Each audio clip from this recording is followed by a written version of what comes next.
This is RT Sidebar. Stay tuned.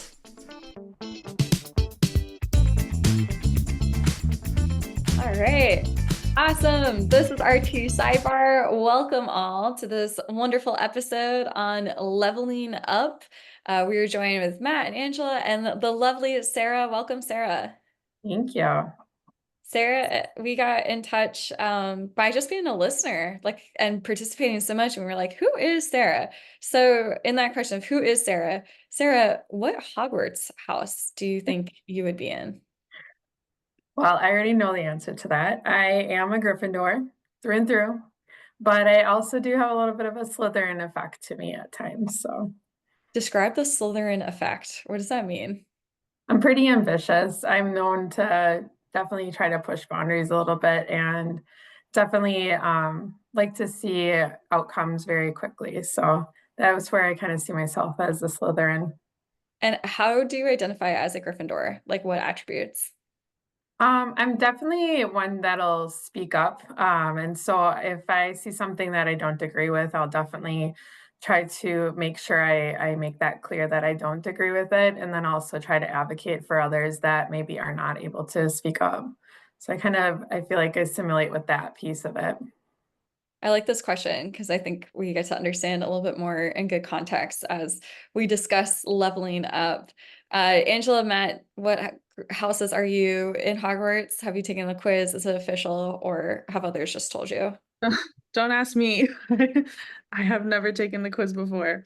I just I've want only read the books. I want to be a Hufflepuff because I just like the word Hufflepuff. That's such a Hufflepuff thing to say. Oh, is it? Okay. I love that. No, well, this is funny too, Angela, that are you familiar though with Harry Potter and the houses? Yes, yeah. Okay. Do you have any connotation with Slytherin? If someone was like, I'm a Slytherin. Yeah, no, so I just started reading the books this last year. I'm 25 years old and I've never I don't even know how it ends. Like I've been that like separated from the Harry Potter realm. So I do Oh. understand it from like that base that like Slytherin are like the bad kids or like the mean guys and Yeah. Yeah. your No, well, should be its own podcast. It's like Angela's predictions of Harry Potter. This is actually crazy and unplanned. So like that's awesome. Really cool. But yeah, Slytherin is seen as like the bad dudes. They're slimy and they're ambitious. And like I'm coming at this live from New York. I think New York is like a ton of Slytherins. And how can we not talk about leveling up without talking about ambition? And that's really how Sarah and I connected of two women in our 30s. Yeah, right. Yeah, two women in our 30s who wrestle with ambition. And so Sarah, like, have you ever wrestled with ambition, and how do people perceive your ambition, and how have your coworkers? And I don't think it's shameful to be a Slytherin. I think it's good that you admit that. Yeah, no, I would definitely say that ambition, especially as a female leader, is really it's kind of a challenge because you don't want to be perceived as coming off too strong, but then you also need to continue to have confidence and be able to have people around you have confidence in what you are speaking and your decisions. So it's like this constant balance of trying to please people, but yet also stand strong for what you are going for. So ambition is a tricky one, I feel like, because you're never going to make everybody happy is what I've kind of come to terms with. And you just have to stay your true course and recognize what your long-term aim is.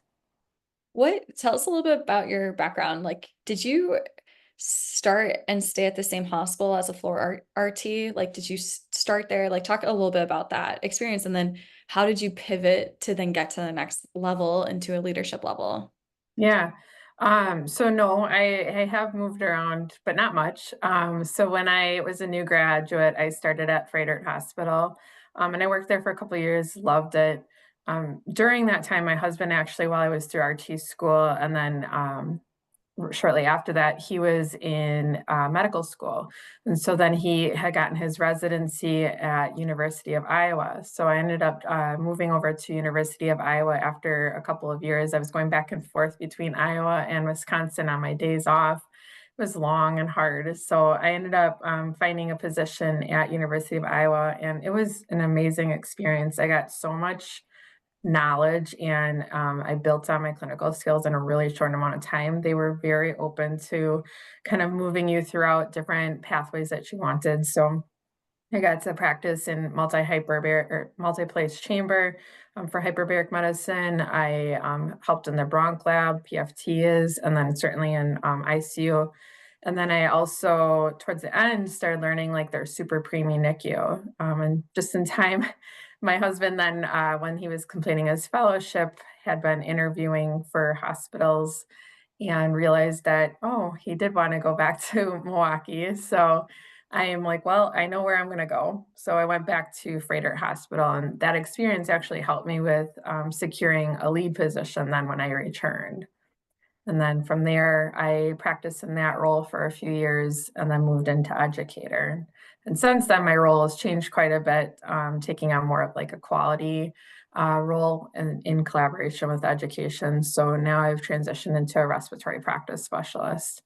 And then I just recently announced that I'm going to be moving into a manager role at another hospital outside of our organization starting in January. Wow. Yeah. Thank you. Congrats.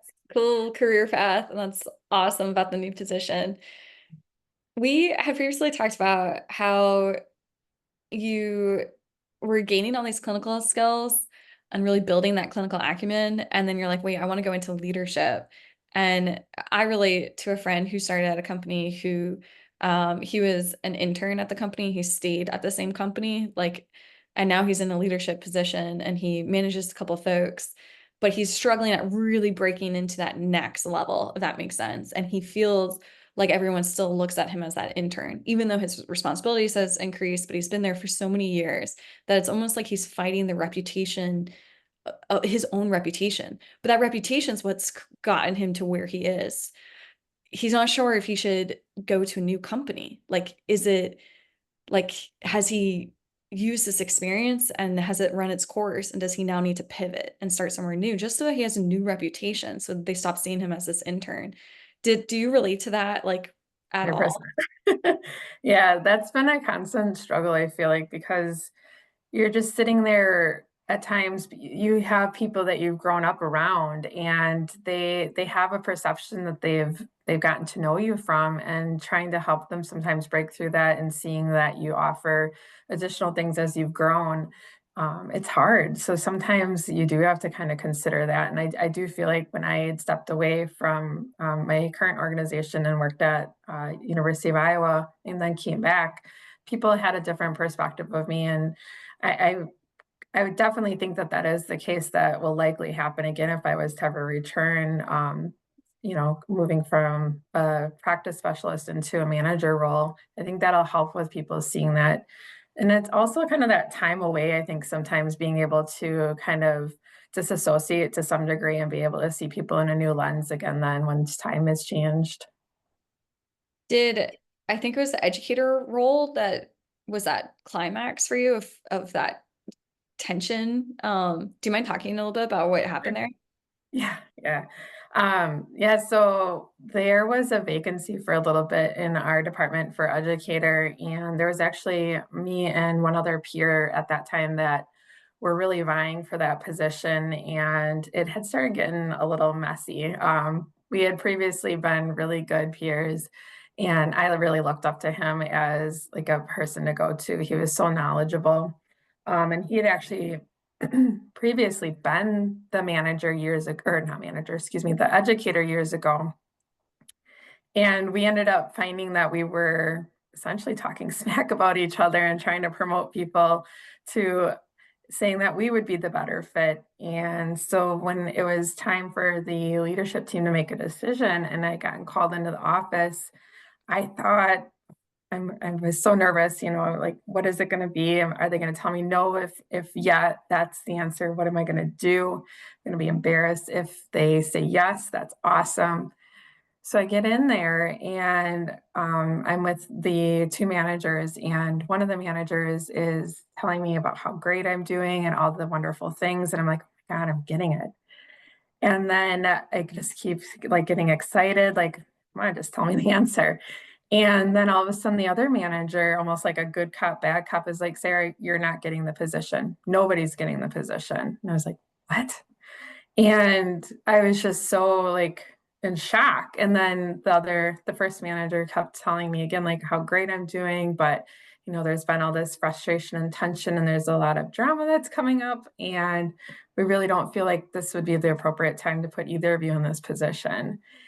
And so a couple of things came from this. I was, first of all, like just dumbfounded. I was like, wow, I felt like I'd been doing such great work, and you just told me I was doing great work, yet I'm not qualified for it. And then I also really took away from it that I don't like so much feedback, because I really thought I was doing something great. And then at the end, you're telling me again, I'm doing so great, but I didn't meet the needs for this role. So it was really frustrating. And then after that, my peer that I'd been going against for this position, he ended up leaving the organization. And in the meantime, we didn't have an educator. We had new graduates and new hires coming in. And then I was asked to help with that, even though I wasn't granted the position. So I had to make a really kind of a big decision on, do I actually want to do this? Because you guys just told me I'm not qualified for it at this time. And I decided I was going to go ahead. I needed to show them that I was the right fit. And so I did. I did help with that. And then our director, who was new at that time, had come in, and they had started opening up for the interview process again. And so I reapplied, and then I was able to get it. So I think just taking that time away for humility and really stepping up helps show them that I am mature for this position and I am a good fit for it. Wow. Wow. Wow. That takes a lot of courage. It takes a lot of, putting your ego down. But I think that this happens in a lot of respiratory departments, right? You have a position that opens and you have peers that are going for it. Was there, like our Harry Potter teams, right? Was there Slytherin versus Gryffindor, and did people take sides on that as well? Is that what how this became icky? Yeah, I would say that's probably where it came down to, is Mhm. that there were a lot of animosity, right? People were breaking out into, yeah, my team versus his team, and it became toxic. It wasn't the environment or culture that we were trying to create, and we were trying to get out of that kind of mess. And so I definitely, in retrospect, see why they did it. But the approach on how I got that information given to me was not how I liked it. And so that was something I've learned, though, as an aspiring leader, that how I want to give feedback and get feedback maybe is different from other people. So I learned a lot from it, though. And how this experience like shaped that for you, so that even if someone else prefers feedback in the sandwich method, at least you can like tell them, hey, I'm not going to give that to you, and it's out of respect to you. Like, I don't want you to experience this yo-yo of emotions in front of me. Like, let me just get down to, here's how I really think you can improve, because you probably are self-aware enough to know what you're good at. Still, it's nice though to hear from someone, of that. But yeah, how did things work out with your peer? Like, what happened in the end? Sure. It was a little awkward at first, like when we would see each other, because as we all know, our T world is a pretty small world. So you see each other again, and we were both pretty active within our state too. So at first it kind of felt, kind of like frenemies, if you would. So being nice. But then over time, I realized that he had actually reached out to me about trying to put together our first district symposium in quite some time. And I'm like, okay, we can do this. And then little things came about, and I'm like, you know what? This is actually not a friend of me. This is just a friend who's really trying to see the success of the department and then also our profession. And I realized that we actually could put that aside and really just work together on trying to promote the profession. I'm Yeah, so he's great. I actually told him that I was going to talk about our little history a little bit, and he's like, "Oh, I didn't realize." So it was interesting to hear his perspective. Sorry, I was just curious to ask you because you mentioned that they told you you weren't qualified for this position and then immediately asked you for your help when they started needing somebody to fill that position. And like, was that like an immediate choice for you, or did you have to like kind of sit with that for a little bit? And like, what was that process for you to decide that you were going to end up helping them anyways? Yeah, it definitely was not an immediate decision for me. I was actually kind of a little taken back, I would say, because I was just like, well, why am I doing the role without, being first of all compensated for that, and then also I'm doing that amongst doing my other role duties. So I still was a lead therapist and still having to support staffing and things like that. So was that on top of all of that? But ultimately, I realized that essentially it's kind of another extension of an interview, right? I could show them that I really could do the job well, and then also that they do want to see me in it, right? Because they were giving me another chance. So I think that they did see the qualities. It was just that maybe at that time I wasn't in the right state of mind, really, to help support our department on the path that we wanted to go. That's so mature to have that reaction and to be like, this is what's best for them, this is what's best for me, and this is what's best for these new hires who require the education. Like, wow. Did Wasn't you, initially like that though. When they yeah, I know. The fact that you can be so frank and honest, like, and so human, that's why I've been like looking forward to this episode, because you're definitely like, oh, cool. So you want me to do the job that you said I didn't get in a really painful way. Did that occur? And you're not gonna give me more pay or credit for just more responsibility. Like, that's a roller coaster. Is there anything you would do differently? Well, I think I would definitely learn now, excuse me. I would definitely make sure that I realize that when we're going for a promotion, that we need to put our best foot forward and really just try to help show why you're the good fit, not try to show why other people maybe aren't. So I think that was the biggest takeaway that I had gotten from it, was really focusing on that piece. At what point did you circle back? Feel free to grab water too. But at Yeah. what point did you circle back and say, like, hey guys, we need to reassess this? Like, now I've proven myself. Like, how did you go about that? And you must have had some pretty solid trust that was like, hey, I'm going to take on this more responsibility, but like, you got to help, for a limited time, right? Like, you can't, like, what if they just went and hired someone out from under you, for example? Like, yeah, there's some like, yeah, like I'll show you this extended interview for 3 6 months, but at what point, yeah, how did you navigate that? So actually one piece I hadn't shared too was that when my director had come into the role, she actually had determined that we needed to have two educators. So one of my peers, who at that time was operations coordinator, she determined that that was a little bit better fit for her.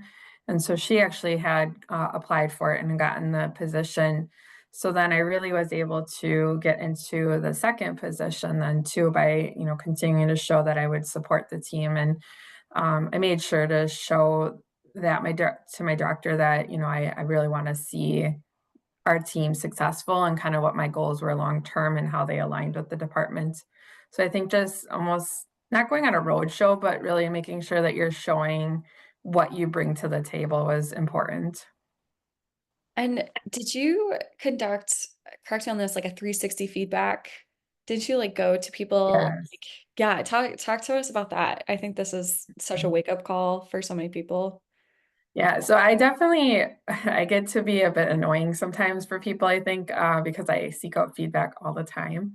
And so I actually had started doing this actually during that time, where I went to peers and part of the group that had been part of our interview process, and I actually asked them for very candid feedback, making sure it was like in a safe environment too, where they felt like, first of all, I'm not like trying to start something with them. I literally wanted to get their genuine feedback. And then also just making sure that I also approach them with the request that, is it in a safe, or not safe, but is it a good time to talk about this? And give them time to really think about it too. So that was really helpful.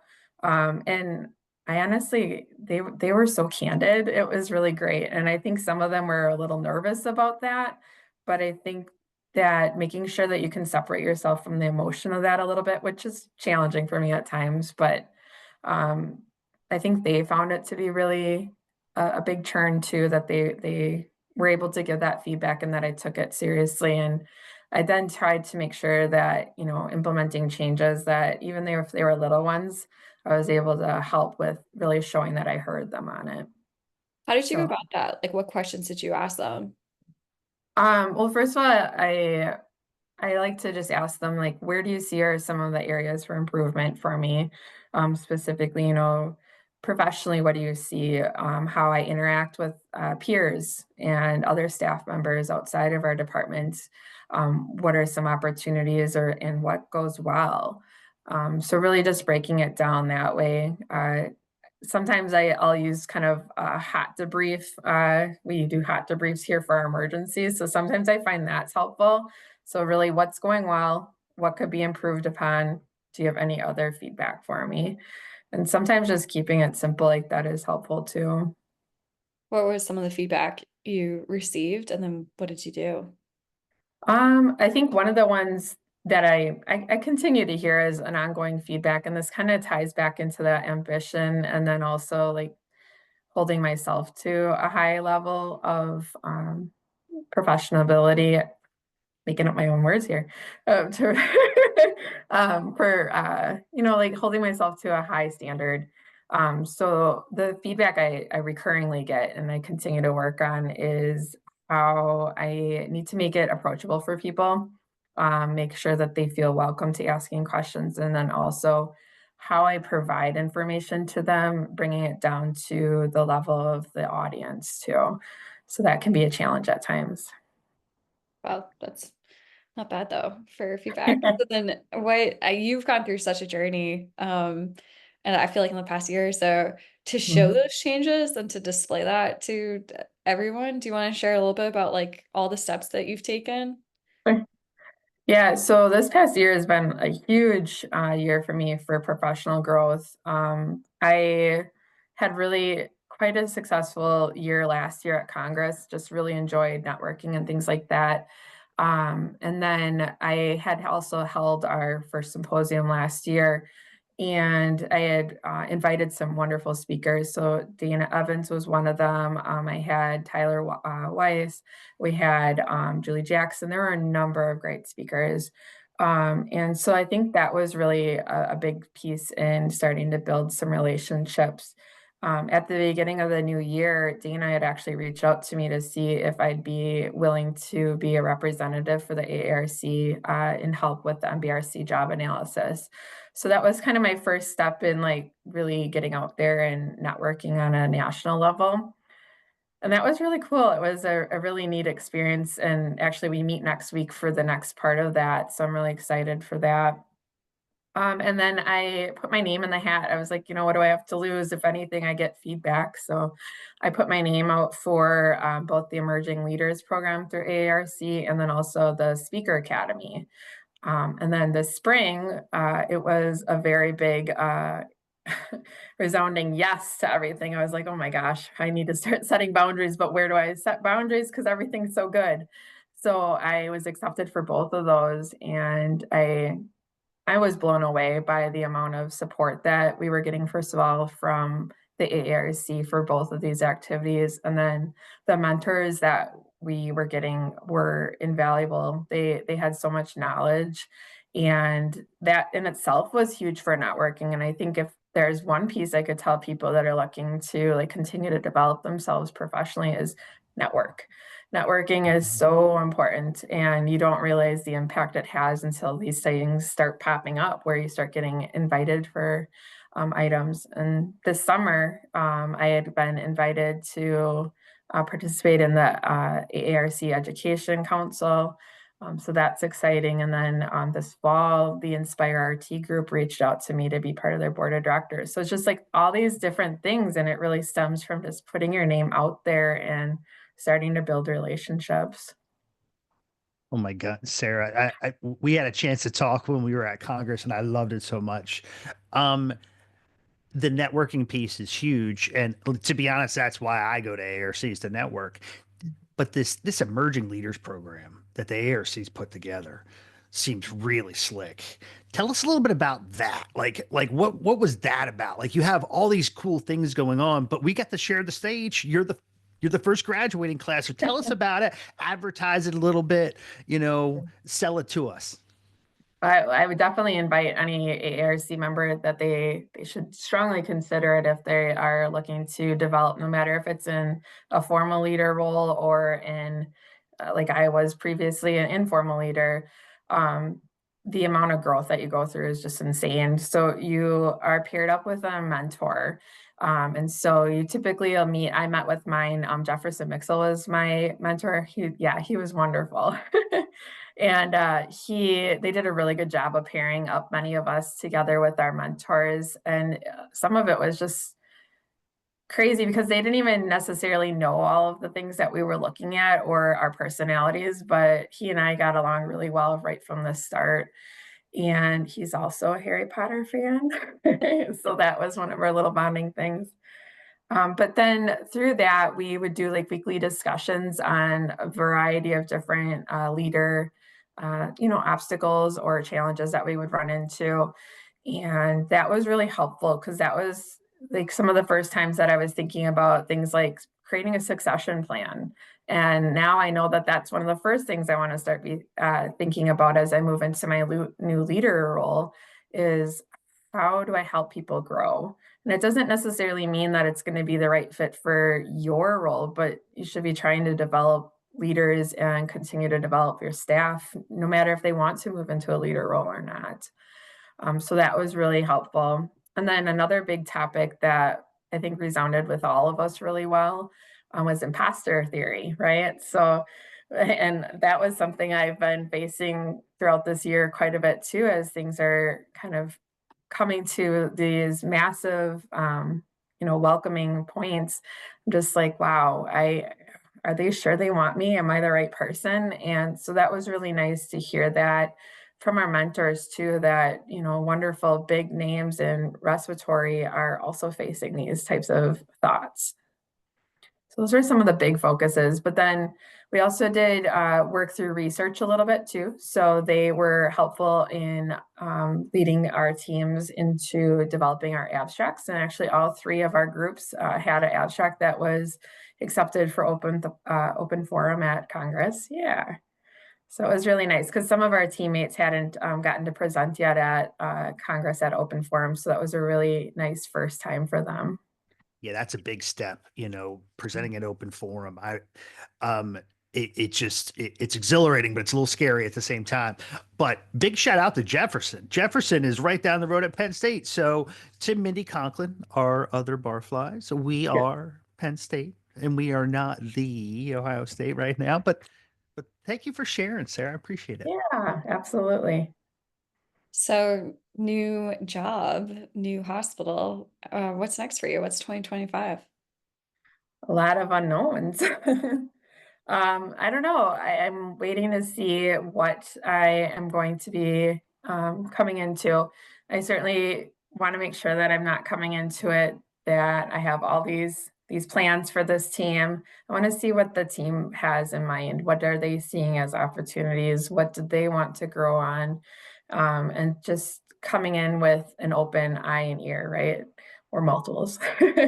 But yeah, making sure that I am making them part of the decision making on moving forward.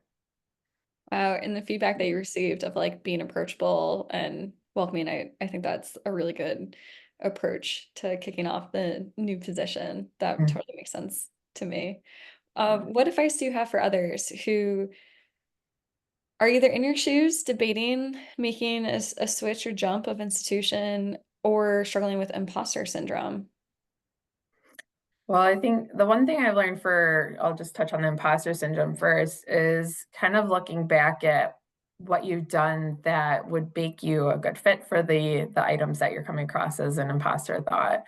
So like for myself, I'll use InspireRT as an option here. So they had approached me about being a board of directors. I was like, oh my gosh. I went on to our last meeting and I was just like, oh, having fangirl moment because here are all these big legends around me. And I'm like, oh my gosh, what am I doing here? But I'm like, you know what? They're seeing me engaged and active in the profession. They are seeing that, I'm trying to do big things about putting myself out and being uncomfortable a little bit. I'm trying to be active. So I think just showing people that you want to do that and then holding true to it. So you need to make sure that you're following through on that. And if you can't meet the demand of it, you need to call it out right away and not pull people along with the ride too. I mean, that's how you stood out to me, like just on the show of being like, who is Sarah? Like, and that desire to follow up with you because I just saw you. So like, I hate, it's like a pet peeve when a lot of like transitioning service members, so they're getting out of the army, they like want to network and like have virtual coffee and like network, but really they're just like asking me for a job. And then I'm like, it just feels icky because it's like at the end of the meeting, I'll be like, okay, great. So like, how can I get this job? I'm like, you didn't ask me anything about this job. Did you apply for the job? Like it's just like the strangest thing. Like, and I feel like this happens a lot in networking, right? It's like, I don't think that's networking. What you're doing is being like actually engaged, raising your hand, saying yes, providing value for that person. Like it is like a two-way street, and uh it's makes you stand out. Like you weren't passive through life and like not transactional, like that genuine interest and curiosity in how you approach people in these situations. I think like, and the self-awareness, sorry, I'm like totally ranting here, the self-awareness you have to say like, oh, that was a really tough piece of feedback. That one really hurt. Or wow, they put us against each other and that was toxic, but I understand why they didn't go with it. Like all the, even the way you're telling your story has so much self-awareness. Like again, I have been looking forward to this episode, like all like month since we've decided to have you come on. I think it's awesome and big things to come. One thing I was going to add just when you were talking there too is I think people don't realize the impact of having mentors like has on your profession. And that was another thing that I learned through emerging leaders, but then also I'd already been practicing to some level is you kind of need to have a different mentor for each faction of what you're trying to focus in on. So I have wonderful mentors and I will continue to have them as mentors well after I'm out of greater organization. But my director, Kellyanne Fleming, has been an amazing, an amazing leader for me to learn from. And then Jessica George is one of the managers in the department, and she has been so helpful. And she's one of the people that I know that when I want the most candid feedback, I can go to her because she'll just rip it off like a band-aid. And she and I have that relationship now that I know I can trust that she's going to give me honest feedback, even if she knows that it sometimes might be painful at first to hear, but we can talk it through, and she's really good about that. So Yeah, and she she's also, respects you. Like that's yes, it's out of exactly. respect that she's gonna be honest. If she starts mincing her words to you, it's because she doesn't think you can hang. Like I love that she's honest and you have that person. I think of mentors sometimes. I like how you said like different aspects of life. I think about of almost board members of my life. And so it's like in big life decisions, it's like, okay, let me consult the board that is my life and like all these different people in it. And I'm not on any boards, but that is really cool that you are. Yeah, here's my plug. Sign me up. I'll join the board. But I like that mindset that you have. Anna, Yeah. you're on my board. Thank you. You teach me everything about marketing and being awesome and telling stories and culture. You're on my board already. You know, You're just not getting paid for it. what, So yeah, yeah. Matt, you know what's so cool about you too, though, is not only can I give you feedback or anyone else, but you actually take the feedback and you actually do something about it. Like I think that just like feeds the relationship so much. Like I so appreciate that. And like that I think relates to Sarah took all the feedback and then she's like, let me now show you that I've actually internalized this and changed, or I heard you and maybe did not like agree with you on that. But like I think that is so cool and healthy to see. Mhm. I Yeah, I agree. think it's the key to success really is you need to be able to take and receive feedback and be able to separate yourself. Actually at Congress, there were a couple of times, so Amanda Nickel actually spoke on imposter syndrome. And then before that, Katie Burr had hers on emotional intelligence. And both of them used the Q-tip model. And I was like, oh my gosh, I need to keep that, keep it. And now I can't even remember what the Q-tip stands for, but essentially it's taking away any of the kind of personalization of the information. Just take the feedback and desensitize it a little bit. You don't need to take it personally. That's what it is. Wait, why is it Don't called take a it. Q-tip? Yeah, quit taking it personally. As I was talking it through, I just remembered. Yeah, quit Oh, taking it that's personally. That's so hard to do. yeah. Like, I struggle with that one every day. And I think, I mean, if you're passionate about it, it's hard sometimes to separate that, right? But yeah, I as a bet on professional, your we have to drive be able to do home. that. Yeah, I bet on your drive home after they said, "Hey, we're not hiring anyone for this position," it was hard. If someone was like, "Take the Q-tip theory," you'd be like, "Yeah, okay." But yeah, no, I had a friend who had said, everyone's the center of their own world as her guiding principle. Like, and once you assume that, like, you're your own movie main character narrative, and so when someone like cuts you off while you're driving, it's not personal. Like you lay on the horn and or maybe, and you might be upset by that, but they're living their own life where they are the center of their own world and like letting that go in this example. Anyways, she doesn't take anything personally. It's unbelievable.